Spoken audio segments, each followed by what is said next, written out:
목사입니다. 기독교 강요 가는 신청해 주셔서 너무 감사드립니다. 목이 메이네요. 네. 너무 감사드리고요. 오늘 점심 때 금식이라 잠깐 교회 근처에 있는 공원을 찾았는데요.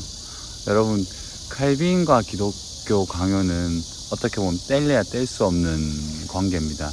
칼빈은 그의 기독교 강요를 젊은 나이에 쓴 이후에 지속적으로 반복해서 확장하고 더 많은 것을 첨가하고 체계를 쌓으면서 마지막 강요의 완성판을 거대한 기독교의 체계를 세우는 정말 눈부신 저작을 만들죠.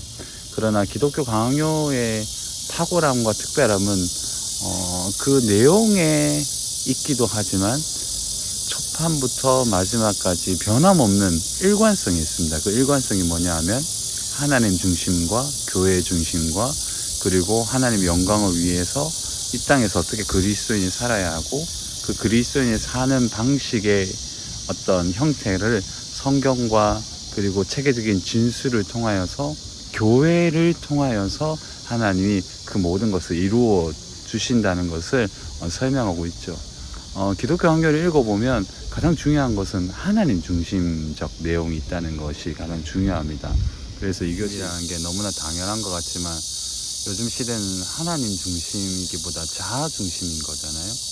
그래서 행복에 대해서 정의를 할 때도 행복의 조건을 이야기할 때도 굉장히 신앙인임에도 불구하고 행복의 조건이 사실상 그가 원하고 바라는 것들이 이루어지는 것에 있어서의 행복을 이야기하지 그 행복이라는 것이 무엇이고 또 행복이 진짜 어떤 행복이며 그리고 내가 누리고자 하는 것들이 아니라 하나님이 원하시는 방식으로서 행복이 무엇인지를 잘 설명하거나 고민하거나 대답하지 않아요. 많은 기독교 책 중에서도 현대 기독교 책에 이르러서는 근데 기독교 강요는 너무나 좀 원색적이고 답답할 만큼 하나님 중심적입니다. 왜냐하면 칼빈 스스로가 성경과 하나님 중심과 교회 중심과 실제로 그렇게 살았기 때문인 거죠. 그렇기 때문에 기독교 강요를 읽으면 굉장히 딱딱하게 느껴지기도 하지만 몇 번을 읽어보고 천천히 읽어보면 하나를 느끼게 됩니다. 우리의 자아의 중심이 조금씩 옮겨간다는 느낌을 받을 수 있어요. 그것이 바로 기독교 강요를 제대로 읽은 사람들의 한결같이 느끼는 정서적 반응입니다. 그 첫 번째 기독교 강요의 시작점이 이중지식이거든요. 하나님 중심과 또 하나님을 아는 지식과 사람을 알고 자신을 아는 지식이 두 가지가 다 중요한데 하나님을 아는 지식이 그 모든 것보다 더 중요하다. 종교개혁자였던 존 칼빈은 인문주의자입니다.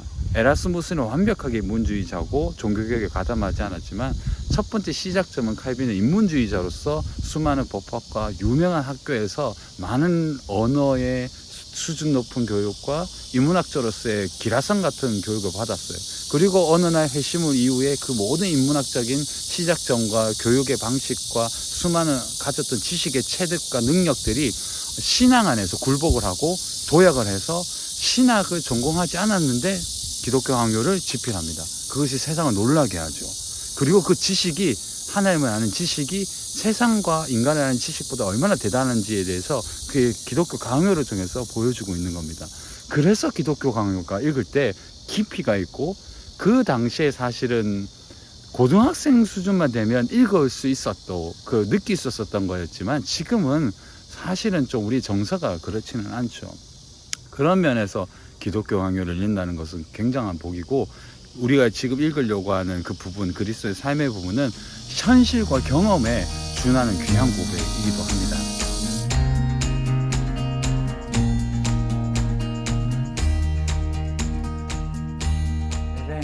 칼빈은 대단한 사람이 맞습니다. 사실 그는 평범한 존재이지는 않습니다. 그의 지성과 능력, 준비는 자신의 수명을 줄이는 만큼 한계까지 뮤를 붙일 대단한 노력이었죠. 그는 어릴 때 콜레주 드라 마르슈에서 최고의 교사였던 마티렌 코르디에게 라틴어를 배웠고 명문 콜레주 드 몽테규에 1523년 입학했고 혹독한 수도원적인 교육으로 새벽 4시에 일어나 9시까지 공부와 학업을 연마하며 평생을 그렇게 살았던 사람입니다. 그렇지만 그도 완벽하진 않았죠. 연약한 부분이 있었죠. 과격한 자기 감정과 절제가 부족한 자기 지성과 능력에 대한 자만심이 있었고 불완전한 정서를 가진 사람이었습니다. 이 불완전한 정서는 죽음에 대한 공포라고 말할 수 있어요. 어머니가 일찍 죽고 아버지가 일찍 또 이후에 죽고 여러 가지 죽음에 대한 공포로 프랑스에서 넘어 유럽을 또 제네바에서 쫓겨나고 또 스트라스부르크에서 또 위에 제네바에서의 삶, 이 전체가 사실 굉장히 예민했던 칼빈의 정서를 만든 환경이었다는 것은 우리가 잘 알고 있습니다. 칼빈은 파레에게서 거친 표현과 과격한 언사와 노골적인 표현을 배웠다고 볼 수 있어요. 이후 제네바에서 아주 꿈이 많고 대단한 개혁을 하지만 실패를 하죠. 그게 자신의 부족일 수도 있고 여러 가지 어느 상황이 어려움이 있었습니다. 결국 그가 스트라스부르에 가서 부처를 통해서 3년 동안 목회와 여러 가지를 배우게 됩니다. 사실 부처야말로 칼빈의 영적 아버지고 큰 목회 배움과 많은 것들을 배우면서 성장하게 되죠. 그의 첫 번째 작업이었던 책 세네카 관용론 주석에서 자기 드러냄과 인생에 대한 승부수는 사실 실패합니다. 그는 인문학자로서 성공하고 싶었어요. 세네카 관용론 주석은 인문학자라면 누구나 한 번쯤 건드리는 어떤 책이었는데 세네카라는 그 책 자체, 관용론 자체가. 그렇지만 그의 책은 결국 여러 가지 상황 속에서 실패하죠. 실패했다기보다는 어떤 자기가 생각했던 것보다는 결과가 나오지 않았어요. 이후 25세 약관의 나이에 한 번도 제대로 신학을 배우지 않은 상황 속에서도 정규적으로요. 기독교 강요를 쓴 것은 그의 지성과 준비된 능력이 얼마나 대단했는지를 보여주는 증거라고 말할 수 있습니다. 단적인 일화가요. 그가 프랑스로 넘어와서 몇 개월 동안이었을 거예요. 친구 집에 유숙하면서 그 친구 집에 있는 모든 책을 싹 다 읽고 머릿속에서 자기가 도서관을 만들어 버리죠. 대단한 지성의 능력입니다. 그를 따라갈 수 없는, 어떻게 보면 평범한 사람이 아니죠. 그런 맥락에서 보면. 다만 그의 모든 사역의 성숙과 그의 시간적 삶과 연결되어 있다는 것을 우리는 기억해야 됩니다. 그의 연약함이 곧 그의 삶을 완전히 망가뜨리지 않았다는 것이죠. 그의 죽음에 대한 공포가, 그의 예민함이 때로는 실패하기도 하고 어려움을 만들었지만 결국 그를 성숙으로 이끌었다는 사실, 부처를 통해서, 만남을 통해서요. 더불어 그와 더불어 아름다운 삶은 그의 신학적 성장과 더불어 빛이 납니다. 그런 면에서 기독교 강요가 처음으로 쓰여질 때 교리 문답서와 같은 작은 부분에서 더욱 정교하고 세련되며 포괄적이게 만들어졌다는 것은 그가 인문주의자로서 인문학적인 성장의 배경으로 체계적인 법률 교육과 지속적인 목회자로서의 성숙 주석 작업과 연구, 그리고 교수 사역과 목회자 모임 등을 통하여 그 모든 것이 융합되어 결국 초판과 프랑스어 초판과 이후에 라틴어 초판, 프랑스어 초판 이후에 여러 가지 개정을 통하여 1559년 최종판에 이르게 되는 거죠. 특별히 그의 신학에 큰 도움을 준 아버지와 같은 부처와 그의 체계적인 신학적 틀에 대한 고민과 완성도를 자극했던 우리가 잘 아는 독일의 교사라고 불리는 필립 멜라니톤의 신학 총론의 영향력을 우리는 꼭 기억해야 됩니다. 그러니까 칼빈이 그저 혼자 천재적인 능력으로 뚝 던져져 있는 게 아니라 많은 영향력을 가지고 만들어진 신학적 집대성한 체계적인 사람이었다는 거죠. 칼빈의 수줍고 학자적인 모습을 넘어서 우리는 항상 그런 생각을 합니다. 그리고 용기 있는 종교개혁자로서 진리의 사도로서 그를 만든 특이점은 무엇일까요? 라고 고민할 수 있는 거죠. 그거 수줍고 학문만 할 것 같은 사람인데 제네바에서 그 어려운 순간에도 용기 있게 결단하면서 목회자로서도 대단한 큰 영향력을 미치잖아요.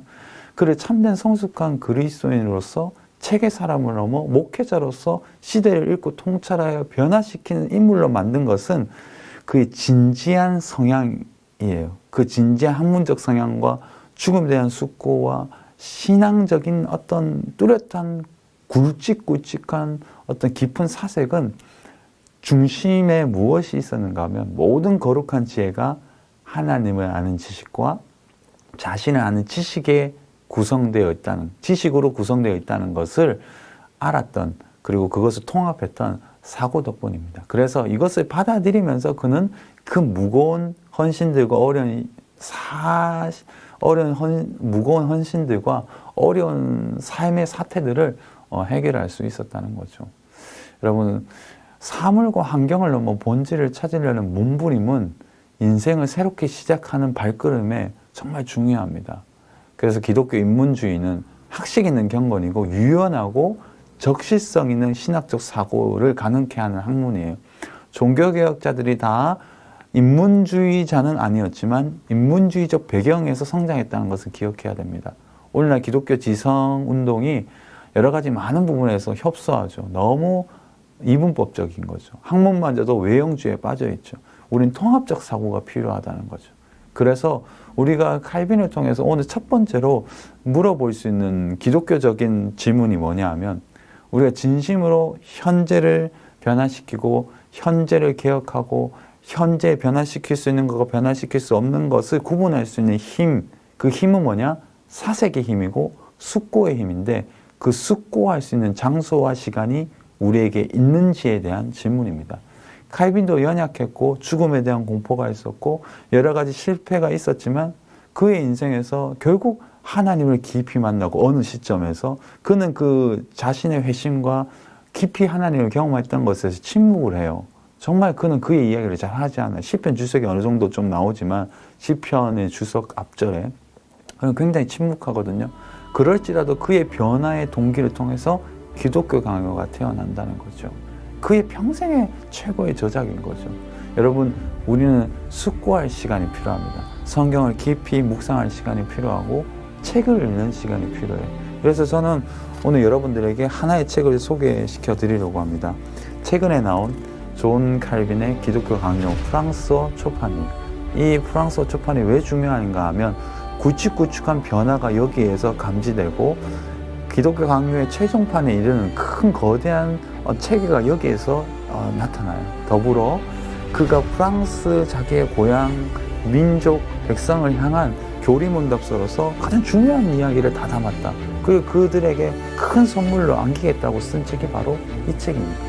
저는 오늘 칼빈을 소개하면서 기독교 강요를 조금씩 읽어내가면서 여러분들에게 신앙의 깊이와 아름다움으로 종교개혁의 놀라운 진수가 여러분들에게 좀 경험되어 있었으면 좋겠다 생각이 들어요. 말은 많이 들었지만 칼빈에 대해서 몇 구절 인용을 하지만 진심으로 기독교 강요를 읽어본 분이 얼마나 되는지 우리가 많이 질문하게 되는 거잖아요. 여러분들에게 기독교 강요를 선물하고 싶습니다. 모두가 좋은 칼빈을 만났으면 좋겠습니다. 장식하면서 기도에는 인내와 견인이 필요하다. 그 인내에 대해서 이야기하고 마칩니다. 754페이지에 보면 우리의 마음이 순종으로 훈련받는 동안 우리가 기꺼이 하나님의 섭리 법칙의 지배를 받는다면 우리는 언제든 하나님이 원하시는 시간까지 우리의 소망의 성취를 미루어 두면서 인내 가운데 하나님을 기다리는 법과 기도 중에 성취하는 법을 쉽게 배울 것이다. 우리가 하나님을 볼 수는 없지만 하나님이 항상 우리와 함께 계시다는 확신, 하나님의 선한 때가 되면 하나님은 그분의 귀가 우리 기도를 한 번도 듣지 않았던 적이 없음을 나타내시리라는 확신을 우리가 갖고 있기 때문이다. 이는 우리에게 무엇보다 효과적인 위로가 될 것이다. 그래서 인내하지 않으면, 그리고 끝까지 견디지 않으면, 그것도 사실 하나님이 하시는 일이지만 결국 기도 응답을 받지 못한다는 이야기를 하는 거죠. 그래서 755페이지에도 보면 신자가 인내로 견디는 것은 아주 중요하고 핵심적이다. 인내에 의지하지 않으면 신자는 계속 견딜 수가 없다. 왜냐하면 백성을 향한 시험과 시련은 결코 작지 않다고 칼빈은 얘기합니다. 그럼에도 불구하고 그 백성이 그분의 달콤함을 맛보고 즐기게 하시기 전까지는 지치도록 내버려 두시지만, 그럼에도 불구하고 결국 그 인내를 통해서 하나님의 놀라운 선하심을 맛보게 된다는 거죠. 한나의 이야기를 하면서요. 여러분, 기도야말로 끝까지 하는 것이 필요하고 끝까지 주님의 사랑과 인내와 견인의 은혜와 탁월한 하나님의 신실하심을 의지하는 것이 필요하다는 걸 칼빈은 이야기하고 있는 거죠. 여러분들이 그런 하나님의 은혜와 사랑을 경험하시기를 진심으로 예수님의 이름으로 축복합니다.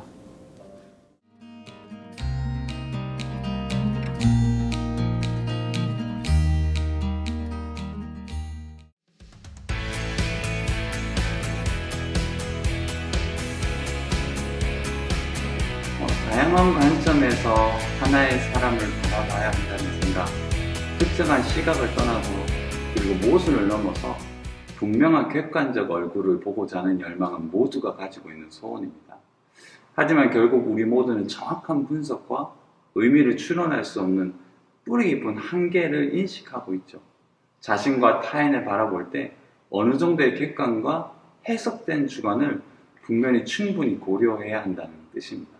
너무 오래되어 이제는 기억도 선명치 않은 인격적인 만남도 있지만 너무나 분명한 현존 속에서 동시대를 눈부시게 살았기 때문에 죽어서도 그 모든 주변 사람들에게 엄청난 해석되어진 추억, 다른 의미로서의 기억을 만들고 나아가 기억을 포함해 영구하도록 보존된 글이라는 매체로서 지금도 울리는 목소리가 있다면 바로 그 주인공은 존 칼빈입니다. 여러분, 살인자, 지루한 사람, 인간적인 정도, 인간미도 없는 비정한 사람으로서 취급되기도 합니다. 때로는 탁월한 지성과 천재적인 사고를 갖추고 목회자로서, 신학자로서, 나아가 한 사람의 남편으로, 한 시대의 큰 사상가로, 그리고 종교개혁을 완성한 자로, 나아가 유럽 문명의 거대한 꽃을 피우게 만든 장본인으로서, 그리고 자본주의를 발전시킨 기반을 만들어준 사람으로서 칼빈은 너무나 다양한 얼굴을 하고 있습니다. 하지만 분명한 것은 그도 죽음을 두려워한 인물이었고 자신의 연약함과 완벽하지 못한 언어와 성품에 괴로워했으며 그와 더불어 놀라운 근면함과 탁월한 분석력과 통찰력, 분명한 글쓰기로서 불후의 작품을 남겼죠.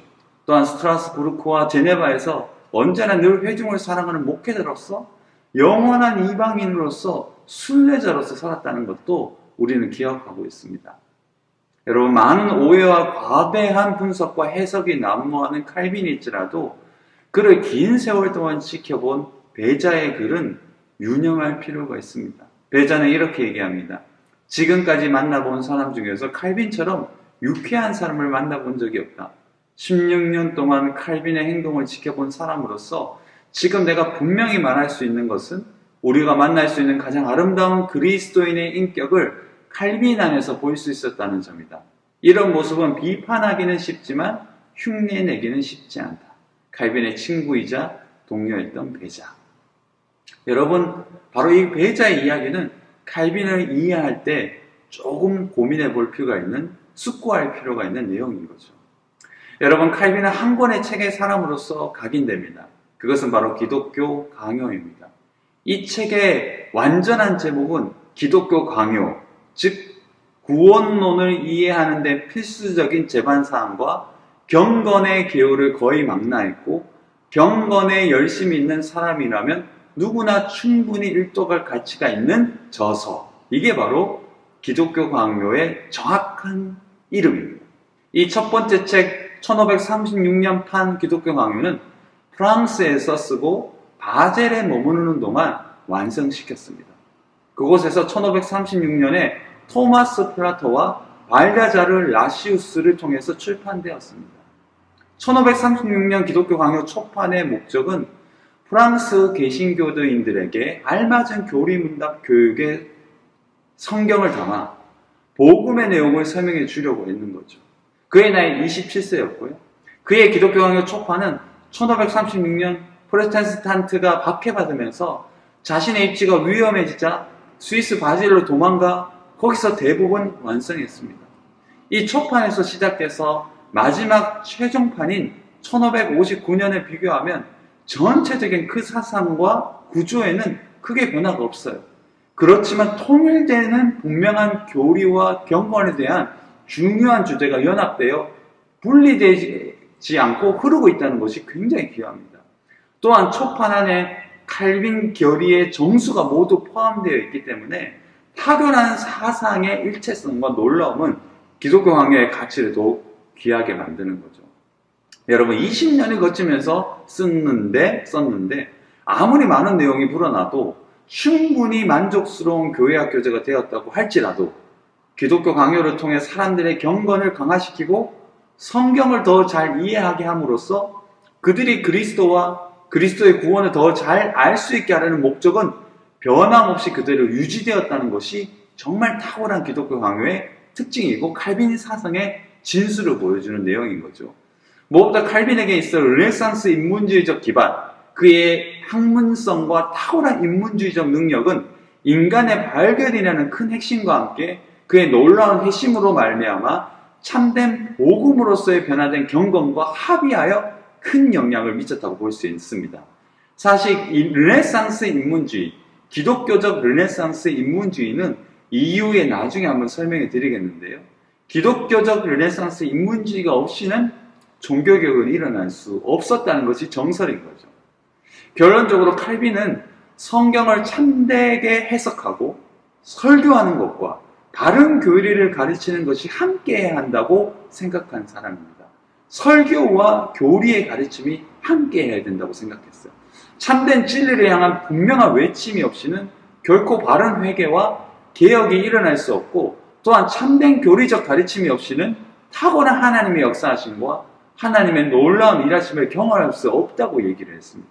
교리와 성경, 설교와 해석을 나누고 우리 안에서 성경만으로 자신을 세우고자 하는 일들과 또한 성경이 아닌 기타 여러 외부적이고 단회적이고 비신학적, 신앙적 초월적 방법에 얽매이는 것은 결코 개혁주의적 신앙과 바른 신앙의 길이 아니에요. 참된 말씀에 대한 선포, 설교와 진정한 체계적인 교리적 가르침이 함께하는 체험으로서의 참된 진리의 반응과 연합, 결국 칼빈은 참된 교회를 세우고자 했다는 거죠. 여기서 가장 중요한 것은 교회를 세우고자 했다는 겁니다.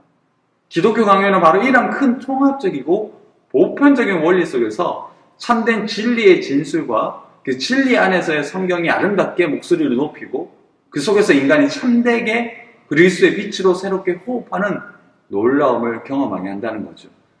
여러분, 칼빈이 제네바의 모든 활동에서 늘상 마음에 간직했던 것이 바로 교회였다. 칼빈이 죽음의 침상에서 남긴 말은 다음과 같다. 내가 여기에 이르렀을 때에는 오직 설교만 있었으나 지금은 잘 교육된 교회가 있다.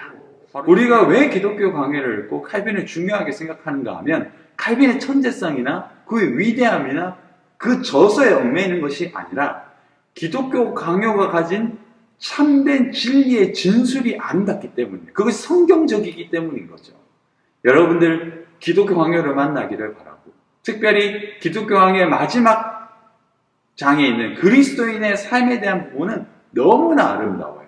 여러분들이 참된 그리스도인이 되어 교회를 세우는 유언처럼 남긴 교회가 있다는 칼빈의 아름다운 고백으로 기독교 강요를 읽고 참된 개혁신학의 아름다움, 교회를 세우는 신앙, 교회에 유익이 되는 신앙, 한마디, 한 언어, 한 행동이 그러한 사람이 되기를 예수님의 이름으로 축복합니다.